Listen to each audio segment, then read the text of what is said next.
like the hand fellows are like the pride and joy of that program. And it's very fellow centric, which makes it awesome to be the fellow because it is like buckets of resources and time and energy and thoughtfulness that are directed at you and are at your disposal. And it is intentional teaching and conferences and lab resources and dissection, and it just goes forever, and it's all available to you, and it's every day and it's constant. And so I'd say like, that's not the same everywhere. I don't think some places, and I'm not trying to, not making it sound like something against the residency, like the fellows are such a big part of the hand service, and a lot is expected, but you receive a ton, and the reward is really great, and that's really fun. I appreciate more. So I did that fellowship, and then I did another year in pediatric hand, and I go back to my Dr. Goldfarb notes on Saturday mornings, congenital lectures, like every day. I look at stuff that he taught me. I think, goodness, did he really take us to breakfast once a month and sit down and teach us stuff? Like, no, but that it is still, I learned loads. And that's huge and unique and does not happen everywhere. And that's really useful to me now. I call on him frequently for advice and support, and then also go back to the teachings from that year. I can start. I'll start. So I think a lot of things make it special, and I think there's so many good hand fellowships out there, and I think they all are unique. I think just like residency, it's hard to get a true appreciation of how special your fellowship is until you leave your fellowship and go out into practice. When you're in the fellowship grind, you're just so caught up in what you're doing in the fellowship. It's hard to kind of step back and get an appreciation of what the big picture of the fellowship is. And I can say once going into practice, especially private practice where you're kind of on your own, I mean, there is camaraderie, especially in my group, and that's what I like about it. But once you're kind of out there on your own, you really only have yourself to rely on and your training to rely on. And when you're doing just a hand practice, which is what I'm doing, only taking hand call, only seeing hand patients, a lot of that goes back to your fellowship and not so much your residency. And I think once I was about a year into practice, I really could step back and just have a true appreciation for what I was taught at WashU. I mean, it's very rare that I go into a case, one, having never seen it before in fellowship. Okay, for me, that's super rare. Granted, I'm not in an academic institution, but still. So I at least had a foundation for every case for my first year of practice that I was walking into and that I felt comfortable with. And I think a lot of that has to do with the fellowship and the breadth of cases that we do, the variety that we do, from the bread and butter hand stuff to the more complex stuff.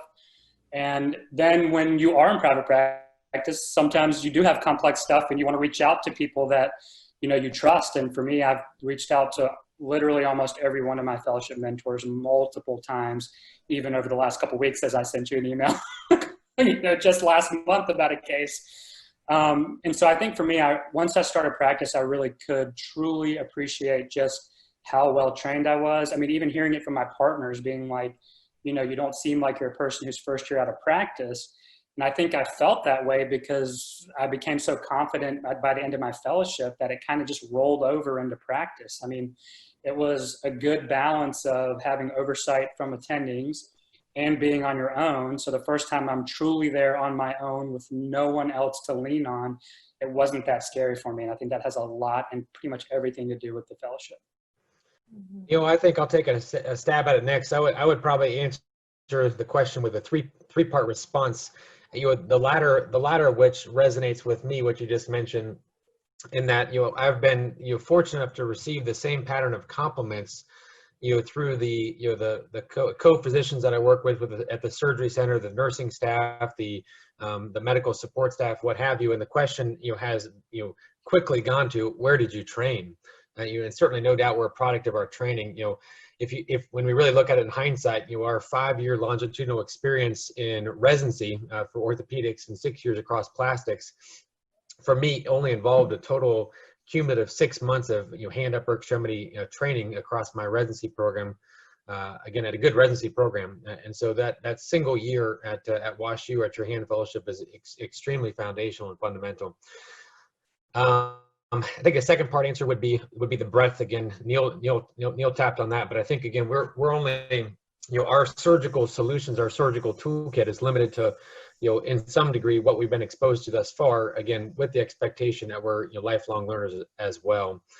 But again, when you see you again take a problem that looked like it originally only had a single solution, a radial nerve deficit, and you see an opportunity for both tendon transfers or nerve transfers. Again, so there's a diversity of solutions that again requires, I think, an exposure and knowledge base. And then of course the third part would be the people. Obviously on the call here is has my phenomenal co-fellows, which made the year not a grind, but just a true joy. And then certainly the physician mentors and the faculty mentors who, again, I've called on for clinical advice, but I think moreover have been real, and Chris knows this for sure, have been really instrumental in helping me get a foot in the door in terms of society work and committee work and young members type opportunities. And I hope someday that all comes around where I can pay that forward, but certainly that mentorship continues well beyond the single year in St. Louis. Echo, I guess, what Samir said, that I think in reflecting on the WashU Fellowship, what makes it so special is the people that I was with in fellowship, my two classmates here, but also the faculty are truly remarkable. I find myself on a daily basis remembering experiences in the OR and out of the OR that I think shaped me into what I am today, and hopefully are shaping other people that I have an opportunity to teach as well. So I think the opportunity to work with some of the biggest names in orthopedic hand surgery and some of the brightest young minds in orthopedics really is amazing opportunity, and has given me everything I needed to succeed. So it's been good. I think working with your co-fellows, having co-fellows to work with is really important for your learning. Obviously, the amazing people that we worked with at WashU was, what gave us the tools for success now into practice. And I think omelets with Dr. Boyer at his house were particularly memorable, and it was a fantastic year. I think we all look back on it very fondly. Well, there's a lot that makes the WashU Fellowship special. Honestly, what first caught my eye was the diversity of the practices, of the attendings, and how the breadth of the fellowship really covered almost anything and everything to do with hand and upper extremity, save for a bit of shoulder. But there's really no other fellowship in the country that melds trauma and congenital and arthroscopy and nerve and flaps, along with a really good general practice. And so just from the heart of the fellowship itself, I think it's a really unique and special fellowship, because there are some programs out there that are great in one or two things, but this fellowship really has essentially everything that you could want. I thought what makes the WashU Fellowship special was the fact that every month was a useful month and a fruitful month and an on month. When looking at some programs, it felt like you would go there for one or two big names. And I'm a firm believer that you should never go somewhere for someone because they may not be staying for you. And to go to a fellowship to seek out an opportunity to be with one big name, I think is taking a risk.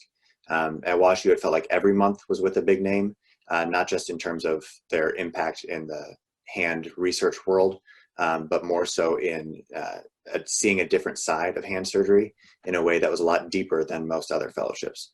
I would put any month in my year at WashU against any other month at any other fellowship. It really felt like every single month was a new dive into something else that was extremely fruitful and felt like the best in the country. I think one of the things that really makes WashU special is the people. It's a broad group of very different personalities and styles among the attending surgeons. I think that contributes a lot as a fellow educationally, in that you see different ways to do things, you see different ways to handle problems, run a clinic, approach things, and I think it's everyone works very complementary to each other. So